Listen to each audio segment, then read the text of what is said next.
sommes le jeudi 30 juin 2022. Bonjour à toutes et à tous. Bienvenue dans cette édition. Voici pour vous le sommaire. Encore quelques heures et les candidats au certificat d'études primaires seront fixés. La délibération est annoncée pour ce jeudi et la publication pour le 1er juillet. Une attente intenable pour certains candidats qui sont partagés entre stress et impatience. Vous les entendrez. Le directeur général de l'AGETIP Bénin et le bureau de la Chambre des notaires du Bénin étaient hier au cabinet du président de la Cour constitutionnelle. Deux différentes audiences avec à la solde des sujets d'intérêt, le contenu des échanges dans ce journal. Des mineurs victimes de violences aux Comores ont reçu des kits de dignité. C'est un don dans le cadre du projet entre le gouvernement du Japon et l'UNFPA. Le reportage de nos confrères de l'ORTM à suivre.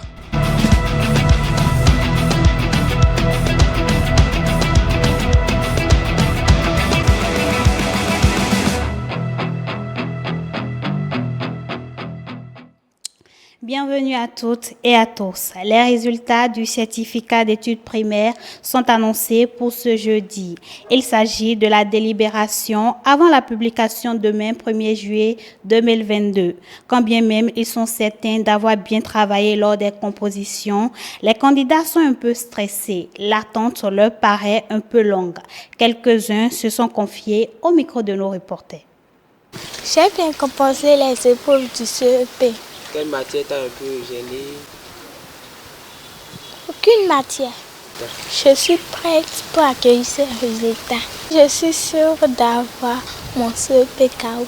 Les épreuves du CEP étaient peu difficiles, mais j'ai réussi à faire ça. Mais les matières me dérangeaient avec les items. Vous comprenez? Je suis peu stressée à les résultats. Parfois, j'ai envie de me lever et encore de réviser mes leçons. J'ai un petit peu peur, c'est pour ça.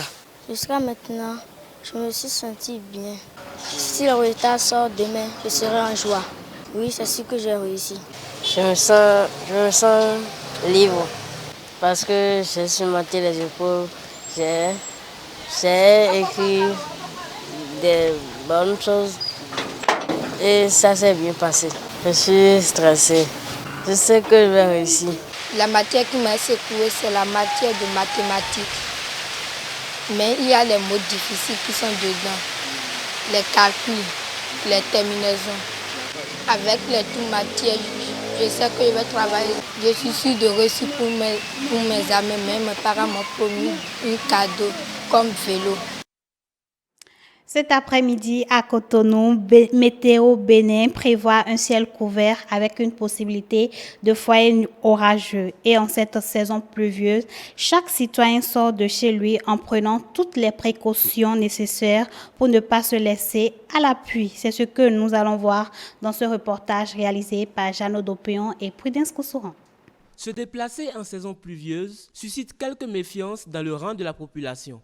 La période de pluie à Cotonou complique la circulation et ralentit la mobilité, majoritairement chez les motocyclistes. Des citoyens rencontrés quelques heures après la pluie expliquent les mesures de prévention qu'ils emploient avant de s'engager. Nous prenons les habits de rechange quand on voit le ciel commencer à faire les nuages. Donc on continue avec les habits de rechange là. Si ça nous prend sur la voie, on n'a pas les parapluies.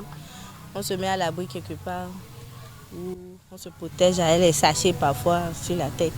Souvent, je viens vite à l'heure, avant la pluie. Donc, dans tout cela, je prends ma précaution vite et arriver avant l'heure de l'annonce de la pluie. Tous les jours, moi, j'écoute la radio, la météo, qui me dit tel jour, il doit y avoir la pluie. Et par rapport à ça, moi, je prends mes dispositions. Je prends mon imperméable depuis la maison. J'attache permanemment mon imperméable sur ma moto. Si je suis à moto, quand je suis dans la voiture, le problème ne se pose pas. Au-delà de cette technique de prévention, les motos ne disposant pas de toiture sont les plus sensibles au travers de la pluie. Basile Saossi, alors qu'il se rendait au boulot, se voit interrompre par une panne. Je suis venu pour changer la dent-chaîne de ma moto. C'est surtout en saison pluvieuse qu'on a ces problèmes-là. Problème de dent-chaîne, les patins et les roulements. D'autres motocyclistes sont exposés au corollaire de la saison pluvieuse. Ils racontent leurs difficultés et enchaîne avec quelques solutions. Dans des petites voies, il y a souvent les faces d'eau qui nous embêtent de bien circuler. Et aussi, lorsque vous rencontrez une voiture, souvent la voiture passe à côté et ça aspecte de l'eau, souvent c'est désolé. Donc, chaque week-end, j'amène la moto aussi dans des laveries pour l'entretien de la moto. On lave les motos là parce qu'on a des saisons pluvieuses là, les motos deviennent sales vite. C'est à cause de ça on lave les motos. Il y a le lot sur la route là, c'est à cause de ça on lave les motos. Les vendeurs de l'essence, quand ils s'installent et qu'il commence pas à pleuvoir, donc ils essaient de protéger, mais pas tellement. Donc il y a des parties qui gardent de l'eau. Après, c'est qu'on a souvent ces problèmes-là. Donc il faut aller chez le mécanicien pour enlever l'eau qui se trouve dans le réservoir pour que la moto puisse reprendre normalement. Dans les stations pluvieuses, je prends de l'essence à la station directement là, comme ça. C'est que même si tu te retrouves dans des pannes bidons, tu vas te rassurer que c'est pas par rapport à l'essence. Des citoyens rappellent quelques usages qu'ils adoptent pour se protéger contre la pluie. Normalement, l'imperméable est indispensable à l'être humain pendant la saison pluvieuse. Tu ne sais pas à quand il va pleuvoir. Donc on doit se déplacer à tout moment avec son imperméable. J'ai plusieurs fois payé les sachets à des moments donnés, mais c'est des trucs précaires. C'est pour ça que moi j'ai été obligé de prendre un truc durable. On a des voies maintenant, mais ça ne suffit pas. La solution, c'est d'augmenter encore les voies. Rappelons que cette saison, au sud du Bénin, va du mois d'avril à mi-juillet et de mi-septembre à octobre. Toutefois, des pluies irrégulières peuvent être notées en dehors de ces deux périodes. Il faut donc se préparer en conséquence. Deux audiences ce mercredi 29 juin 2022 à la Cour constitutionnelle. Joseph Tchogbenou a reçu une délégation de la Chambre des notaires du Bénin avec à sa tête son vice-président Christian Koukoui et aussi le directeur général de l'Agence d'exécution des travaux d'intérêt public au Bénin, Modeste Dossou Togbe et Paul Esther Saoussi pour le point.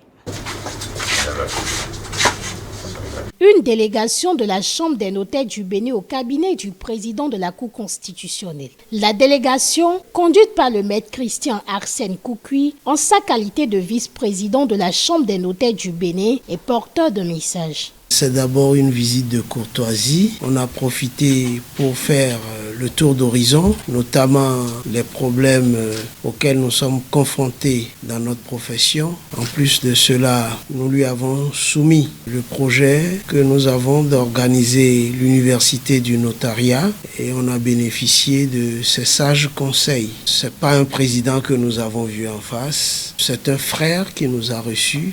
Ça a été très chaleureux. Il n'y a pas de profession qui n'ait pas ses problèmes. Le président est un professionnel, outillé, bardé d'expérience. On ne peut que s'en référer à son expertise. Juste après, c'est le président directeur général de l'Agence d'exécution des travaux d'intérêt public au Bénin, AGETIP Bénin, qui a échangé avec le professeur Joseph Tchogbenou. À leur sortie, Raymond Adekombi, représentant de la délégation, se confie. Ça a été d'abord une visite de courtoisie. Nous sommes venus aussi pour lui parler des 30 ans de l'AGETIP Bénin. C'est en 1992 que l'Agence d'exécution des travaux d'intérêt public a été créée sous le nom de AGDSD, Agence de gestion de la dimension sociale du développement. Nous sommes venus l'inviter un peu officiellement aux festivités qui auront lieu sûrement en novembre et il a promis d'y assister. On a profité aussi pour faire le bilan de l'AGDSD et de l'AGETIP Bénin. Nous avons exécuté beaucoup de projets avec les partenaires financiers. Nous avons profité pour faire un plaidoyer auprès du président de la Cour constitutionnelle qui soit notre interlocuteur, intermédiaire auprès des instances pour que l'État puisse s'occuper mieux des petites et moyennes entreprises pour que plus de projets soient délégués pour pouvoir faire travailler nos PME et nos bureaux d'études. Les hôtes du président Joseph Tchogbenou repartent satisfaits après plusieurs heures d'échange. Hors de nos frontières, une nouvelle salle biodiversité du Musée national des Comores a été inaugurée. C'était en présence de l'ambassadeur de France, Sylvain Riquier, et du directeur général du Centre national de documentation et des recherches scientifiques. Suivez le reportage de nos confrères de l'ORTM. Cette inauguration de la nouvelle salle biodiversité du Musée national des Comores avait mobilisé bon nombre de cadres, autorités politiques et diplomates. Dans son discours lors de la cérémonie inaugurale, l'ambassadeur de France, Sylvain Riquier, a souligné que la France accompagnera les Comores pour la promotion de ce genre d'action en vue d'encourager la diffusion de la culture et de la recherche scientifique. Les efforts menés pour la réhabilitation de la salle biodiversité ont été une opportunité pour raffermir encore les liens qui unissent le CNDRS et le Muséum national d'histoire naturelle de Paris, qui depuis 40 ans pratiquement œuvre à la valorisation du patrimoine naturel des Comores. Et je me réjouis de voir que la collaboration de ces deux organismes scientifiques a fait naître des projets aussi important et valorisant que celui que nous célébrons aujourd'hui. Le financement de ce chantier, cela a été rappelé, a été rendu possible par la combinaison de deux projets portés par l'ambassade de France au titre d'instruments que nous appelons les FSPI, les Fonds de solidarité pour les projets innovants. Une opportunité d'ailleurs pour moi de ne pas parler aujourd'hui de cet instrument majeur et massif qui est le plan de développement France-Comores. C'est un autre type d'instrument que nous mobilisons, le FSPI patrimoine artistique et culturel au service du développement, et le FSPI année bleue de l'océan Indien, et puis également par des fonds qui émanent du Muséum national d'histoire naturelle lui-même directement.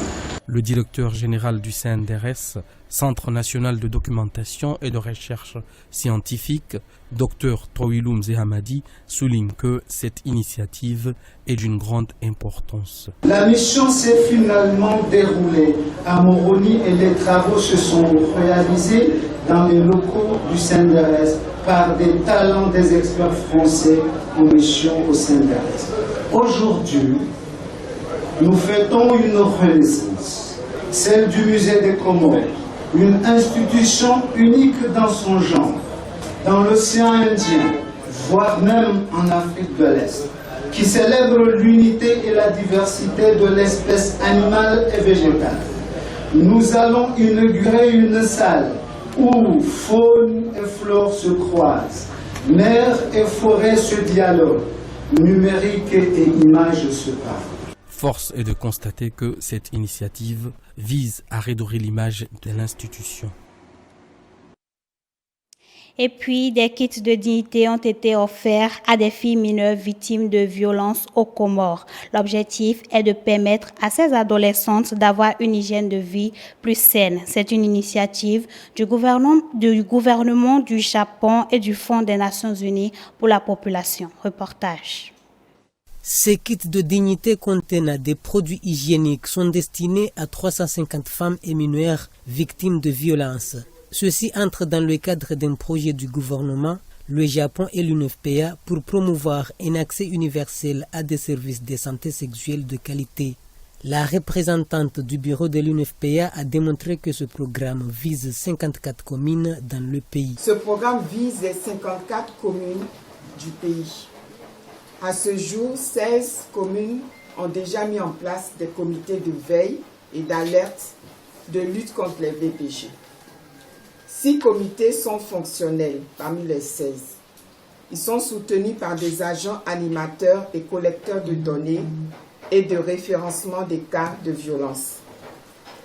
L'UNFPA contribue également au programme de prise en charge psychologique, psychosociale, qui est assuré par 3 psychologues dans les 3 services d'écoute de Ngazidja, Anjouan et Moïli.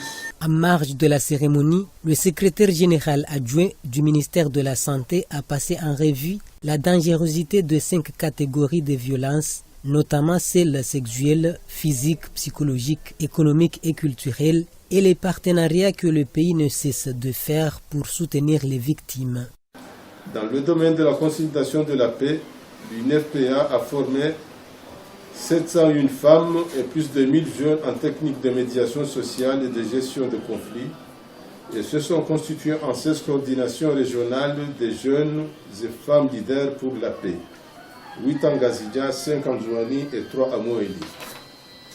Il faut noter également la construction de 3 maisons de paix, une par île, construites dans les grands marchés des îles Volo-Volo, Moutsamoudou et Fomboni. Après la cérémonie de remise des kits de dignité, les représentants de l'UNFPA ont eu droit à une visite guidée au service d'écoute. Fin de cette édition. Merci de nous avoir suivis. Retrouvez-nous sur l'ensemble de nos plateformes digitales, notre site internet, le www.etelebenin.com, notre page Facebook, ETélé en direct, notre compte Twitter, ETélé Live, notre chaîne YouTube, ETélé Bénin et en direct via notre application iOS et Android, ETélé Bénin tout simplement. ETélé avec vous, pour vous.